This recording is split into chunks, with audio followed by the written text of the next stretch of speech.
بسم اللہ الرحمن الرحیم۔ فار یو اکیڈمی ایجوکیشن کے ناظرین کو بہت بہت سلام۔ ناظرین، آج ہم آپ کے ساتھ ایک ایسی کہانی بیان کریں گے جو ایک غریب نوجوان تھا اور جس نے ایمانداری سے سب کے دل جیت لیے۔ Academy education for you channel کے ناظرین کو سلام۔ آج ہم آپ کے ساتھ اردو گرامر برائے نہم دہم جماعت کے لیے اردو کی ایک خوبصورت کہانی بیان کریں گے جو حصہ گرامر سے لی گئی ہے۔ اس کہانی کا مرکزی خیال یا اخلاقی نتیجہ ہے کہ ایمانداری بہترین حکمت عملی ہے۔ تو آئیے آج کی کہانی شروع کرتے ہیں۔ میں آپ کو ایک ایسی خوبصورت اسلامی کہانی سنانے جا رہا ہوں کہ جس میں ایمانداری کی اہمیت بیان کی گئی ہے۔ یہ کہانی قدیم زمانے کی ہے، یعنی پرانے زمانے کی ہے۔ قدیم ایران کے ایک دور افتادہ شہر میں ایک نوجوان رہتا تھا کہ جس کا نام علی تھا۔ علی ایک غریب گھرانے سے تعلق رکھتا تھا اور بازار میں لکڑیاں وغیرہ فروخت کر کے اپنا گزر بسر کرتا تھا۔ علی بڑا محنتی اور ایماندار انسان تھا، نیک بھی تھا۔ اس کی ایمانداری پورے شہر میں مشہور تھی۔ لوگ اس پر آنکھیں بند کر کے بھروسہ کرتے تھے، یعنی اس کی ایمانداری پر یقین رکھتے تھے۔ ایک دن علی حسب معمول اپنے کام کے سلسلے میں جنگل سے لکڑیاں کاٹ کر لا رہا تھا کہ اسے راستے میں ایک چمڑے کا بڑا سا تھیلا پڑا ہوا ملا۔ علی نے وہ تھیلا اٹھا لیا اور سوچا کہ شاید کسی مسافر کا گر گیا ہوگا، یعنی یہ تھیلا مسافر کا گر گیا ہوگا، یہ علی نے سوچا۔ علی نے اس تھیلے کو کھول کر دیکھا تو وہ اشرفیوں سے بھرا ہوا تھا۔ اشرفیاں یعنی بہت زیادہ روپوں کو کہتے تھے، پرانے زمانے میں پیسے سنبھال کر رکھتے تھے، اس کو اشرفیاں کہتے تھے۔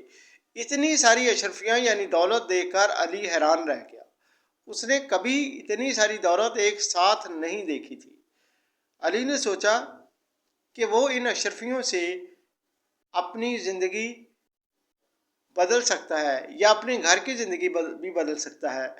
اب اسے لکڑیاں کاٹنے کی مشقت بھی نہیں کرنی پڑے گی اور وہ ایک اچھی زندگی گزار سکتا ہے، یعنی مالدار انسان والی زندگی گزار سکتا ہے۔ یہ اس طرح کے خیالات اس کے ذہن میں آ رہے تھے، لیکن پھر اس کے ذہن میں یہ خیال آیا کہ یہ اشرفیاں یعنی یہ دولت تو حقیقت میں اس کی ہے ہی نہیں، یہ تو کسی اور کی ملکیت ہے، اور جس کی وہ ملکیت ہے وہ شخص ان کو یقیناً ڈھونڈ رہا ہوگا اور پریشان بھی ہوگا۔ علی نے یہ فیصلہ کیا کہ وہ اس تھیلے کے اصل مالک کو ضرور تلاش کرے گا۔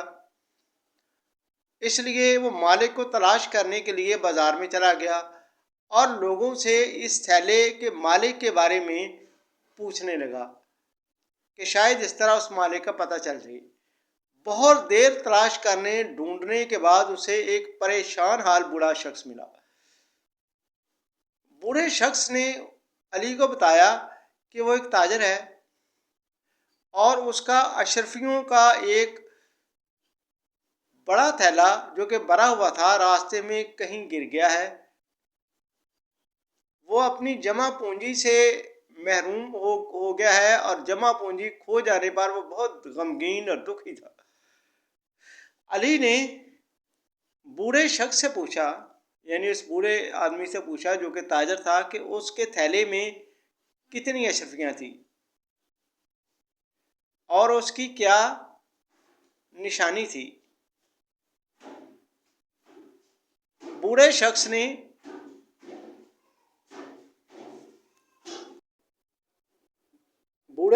نے صحیح تعداد اور نشانی بتائی تو علی نے فوراً وہ تھیلا اسے واپس کر دیا۔ بوڑھے تاجر نے خوشی سے علی کو دعائیں دی اور انعام کے طور پر کچھ اشرفیاں دینے کی کوشش بھی کی، لیکن علی بڑا خوددار انسان تھا۔ علی نے یہ اشرفیاں لینے سے انکار کر دیا۔ اس نے کہا کہ یہ سب کچھ اس نے صرف اللہ تعالیٰ کی رضا کے لیے کیا ہے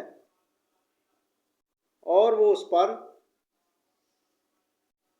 کوئی دنیاوی صلہ نہیں چاہتا۔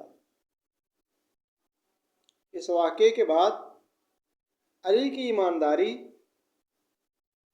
اور بھی مشہور ہو گئی، یعنی علی بھی اور بھی ایمانداری میں مشہور ہو گیا۔ پورے قصبے یعنی شہر میں اس کی نیک نامی پھیل گئی، لوگ اسے عزت اور احترام کی نگاہ سے دیکھتے تھے۔ اللہ تعالیٰ نے بھی علی کی اس ایمانداری پر اسے بہترین صلہ دیا۔ اب یہ صلہ کس شکل میں تھا؟ تو وہ صلہ کچھ اس طرح اسے ملا کہ کچھ عرصے بعد علی کو ایک معزز امیر آدمی کی طرف سے اپنے کاروبار میں شراکت کی پیشکش ہوئی، جو کہ علی نے قبول کر لی، اور اس علی نے تھوڑے ہی عرصے میں خوب دولت کمائی۔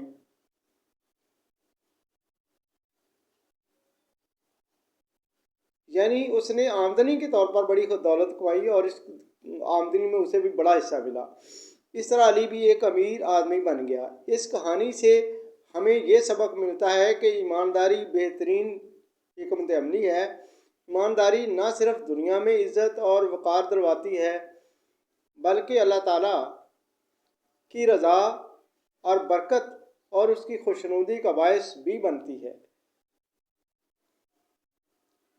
تو جس کو بھی یہ کہانی اچھی لگے تو لائک کر دیں، سبسکرائب بھی کر دیں، تاکہ ہر نئی آنے والی ویڈیو کا نوٹیفیکیشن آپ تک پہنچتا رہے۔